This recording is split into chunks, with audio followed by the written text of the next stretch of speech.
નમસ્કાર વિદ્યાર્થી મિત્રો, અગાઉના લેક્ચરની અંદર આપણે બોયલ અને ચાર્લ્સને આધારિત આપણે એક્ઝામ્પલ આપણે કેલ્ક્યુલેટ કરેલા છે. નેક્સ્ટ ટોપિક આપણે વાત કરીએ છીએ ગેલી-સેગનો નિયમ અને તેને આધારિત આપણે એક્ઝામ્પલ આપણે કેલ્ક્યુલેટ કરીશું. તો ગેલી-સેગનો નિયમ જે છે કે નિયત કદે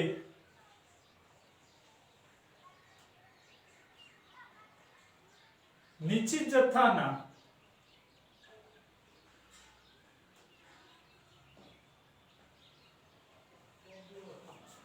વાયુનું દબાણ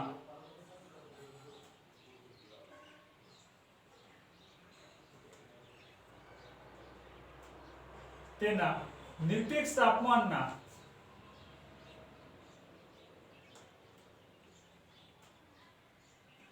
સમપ્રમાણમાં હોય છે.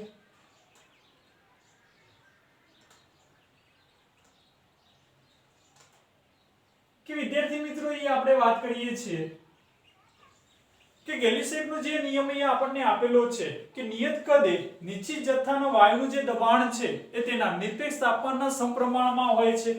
જેને અહીંયા આપણે આ રીતે આપણે રજૂ કરી શકીએ છીએ કે P proportional to T, એટલે કે P ચલે છે, T છે. જો અહીંયા આપણે ચલે છે એટલે કે પ્રોપોર્શનલ જો અહીંયા આપણે નિગ્લેક્ટ કરીએ તો પ્રોપોર્શનાલિટી કોન્સ્ટન્ટ અહીંયા આપણે K પુટ કરીએ છીએ, જ્યાં P એ વાયુનું દબાણ છે, K અચળાંક છે અને T જે છે તાપમાન છે. તો therefore P upon T is equal to અહીં આપણે K આપણે લખી શકીએ છીએ. હવે કે નિયત કદે નિશ્ચિત જથ્થાના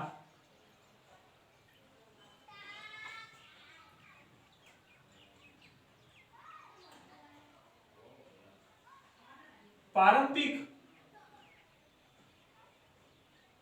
દબાણ અને તાપમાન જો T1 P1 અને T1 હોય તથા અંતિમ સ્થિતિએ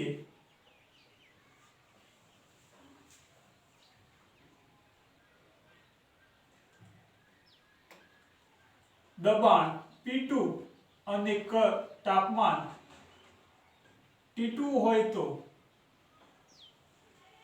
નવું ઇક્વેશન અહીંયા આપણે ડિરાઈવ કરી શકીએ છીએ કે P1 upon T1 is equal to P2 upon T2, જે ગેલી-સેગ માટેનું અહીંયા આપણને ઇક્વેશન અહીંયા આપણને મળે છે કે P1 upon T1 is equal to P2 upon T2. તો આને આધારિત અહીંયા આપણે કેટલાક એક્ઝામ્પલ અહીંયા આપણે કેલ્ક્યુલેટ અહીંયા આપણે કરીએ.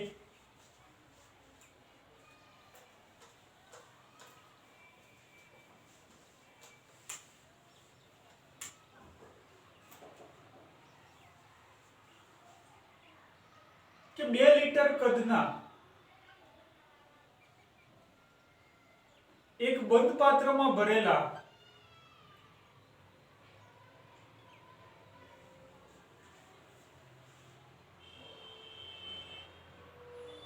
નાઇટ્રોજન વાયુનું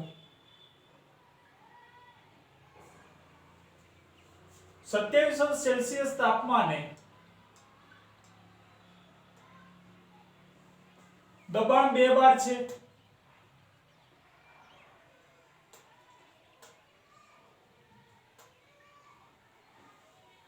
જો તેનું તાપમાન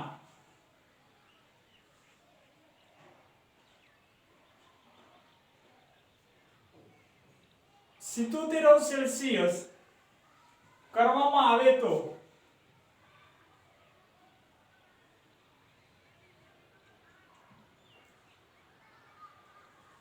વાયુનું દબાણ કેટલું થશે?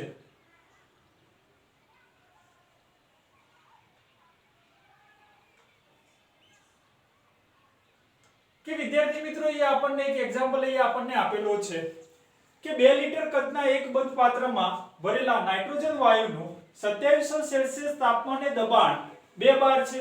જો તેનું તાપમાન 77 સેલ્સિયસ કરવામાં આવે તો વાયુનું દબાણ કેટલું થશે?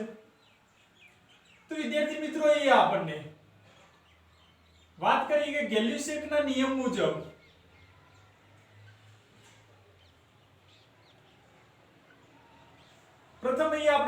લઈએ કે તાપમાન અહીંયા આપણને આપેલું છે T1 2700 સેલ્સિયસ છે।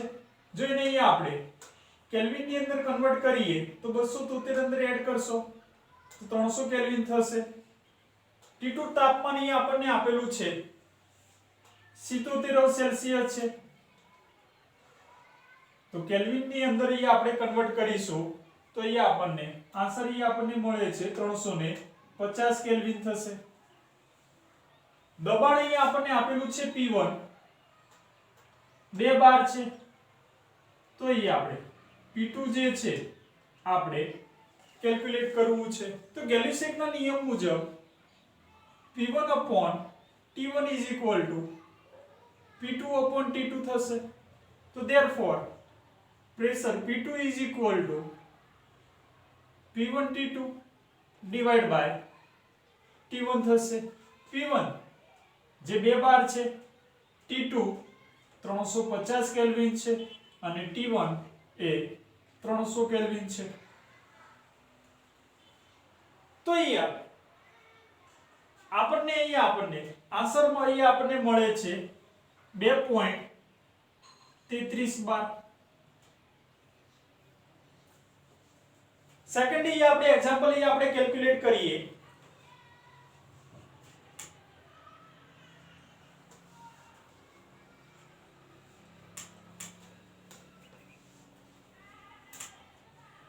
કે 400 કેલ્વિન તાપમાને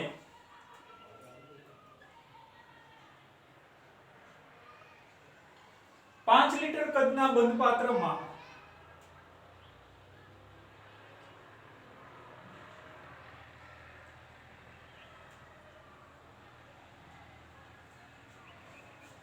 ક્લોરીન વાયુનું દબાણ Cl2 વાયુનું દબાણ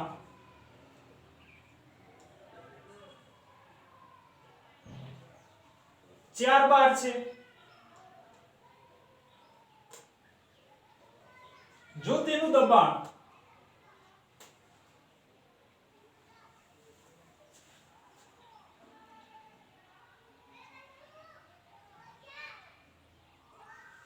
5 બાર કરવું હોય તો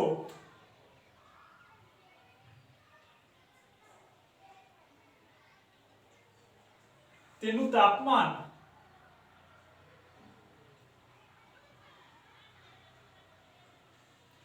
કેટલા અંશ સેલ્સિયસ રાખવું જોઈએ?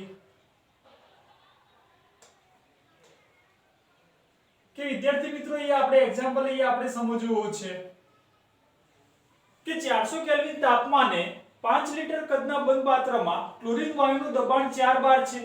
જો તેનું દબાણ 5 બાર કરવું હોય તો તેનું તાપમાન કેટલા અંશ સેલ્સિયસ રાખવું જોઈએ?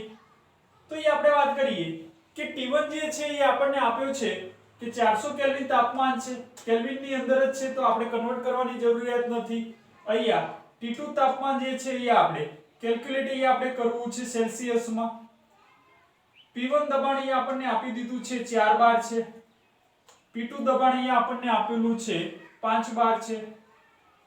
ઓકે, તો અહીંયા આપણે T2 આપણે ફાઇન્ડ કરવું છે। તો ગેલી-સેકના નિયમ મુજબ